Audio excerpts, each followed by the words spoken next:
All right. Along those data lines. They all want to share their data. People don't even read their Bible, for heaven's sakes. Peter Thiel did a speech. This was at the end of January when he made this speech at the Oxford Union, prestigious university known for debates and everything else. They're celebrating their 200th year this year. You think we've been around a while, Basil.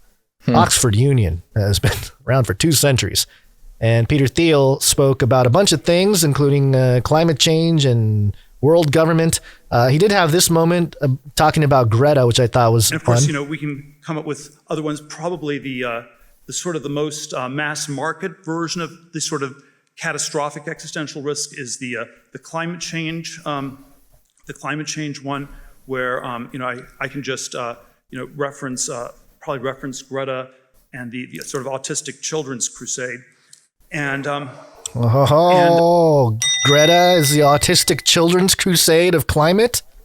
That's a crazy thing to say in that setting, in that institution. Yeah, that setting. I mean, it's interesting. Now, this is in the UK, of course. Maybe there's some cultural differences going on there.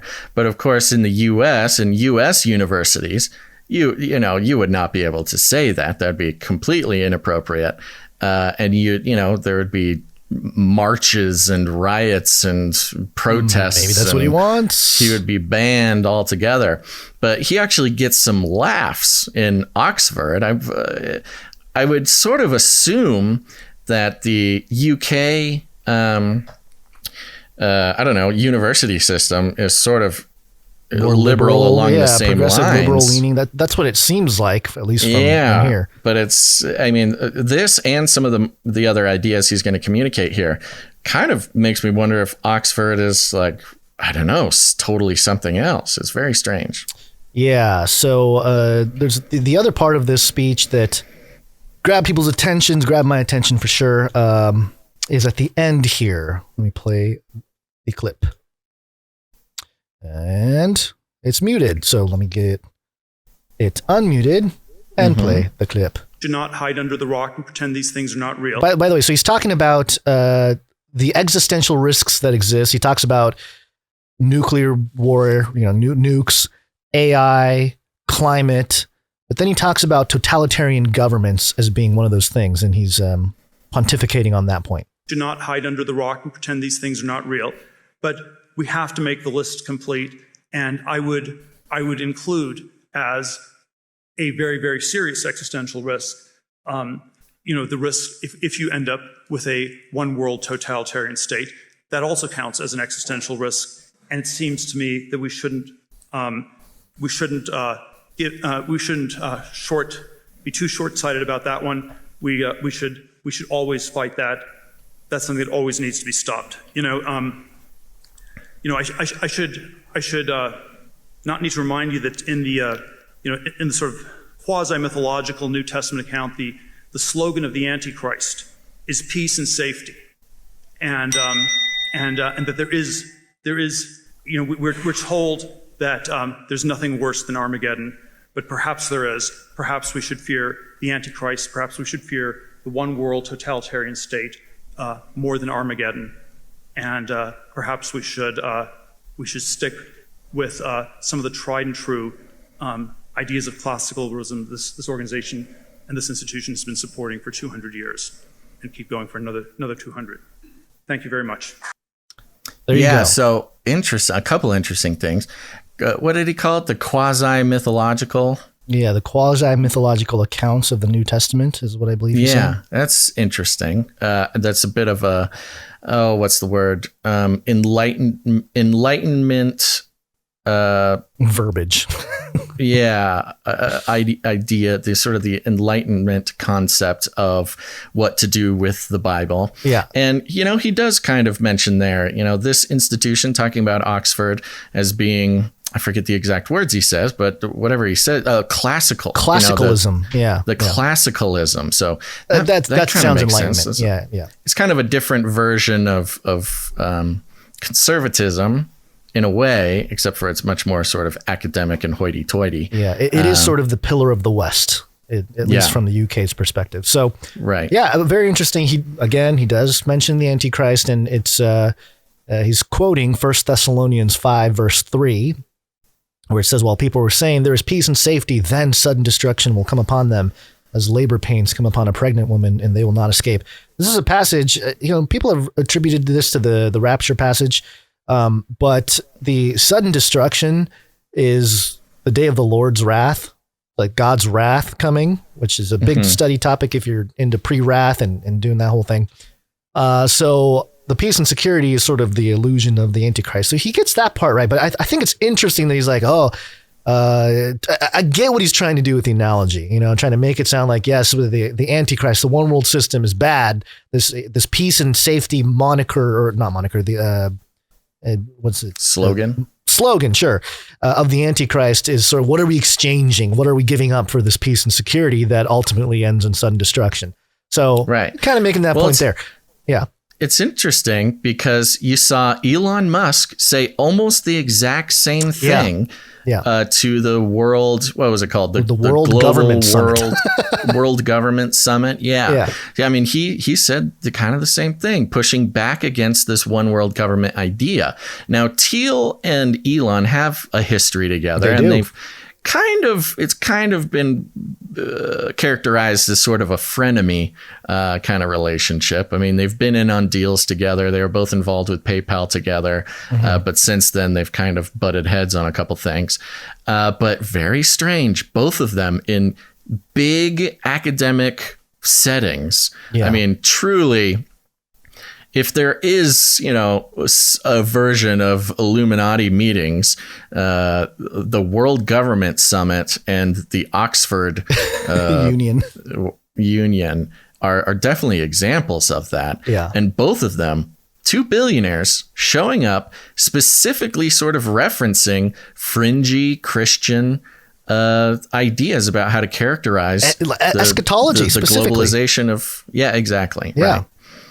Yeah, very strange. It is interesting that they're both basically oligarchs. They both kind of have their own network American state. Aristocrats, oligarchs. And Peter Thiel specifically, I don't know if we mentioned, but he's the Palantir guy, one of the biggest data collection agencies associated with intelligence and everything else. So it's like, okay, that's the guy telling us. Yeah, the biggest perpetrator of one world order, data collection, spying, privacy destroying. He makes his billions on doing exactly that. And so it must be sort of addressed. We kind of said this with Elon too, where it could simply be PR, where they know that they can guarantee support on Twitter by talking about one world government in a certain way and, campaigning against a one world government. It's also possible that they are being sort of left out of the new world oligarchy, whatever the new world one global government is.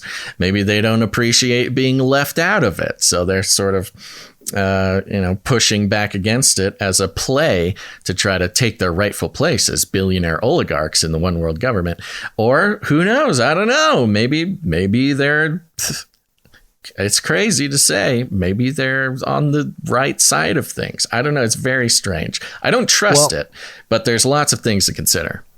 It is interesting to consider that on the heels of this Oxford appearance, this is FT.com, the Financial Times, and they have a headline here: UK consortium takes on Palantir for £480 million NHS data contract.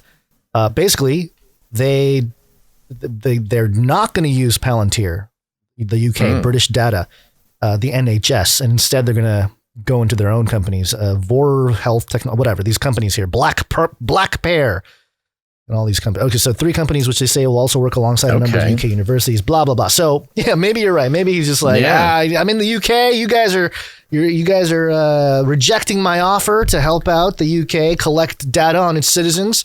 And so you guys are all totalitarians now. What's the date on the thing you just looked at? February 27th. Was that? So that could have been after a month. Yeah. So yes.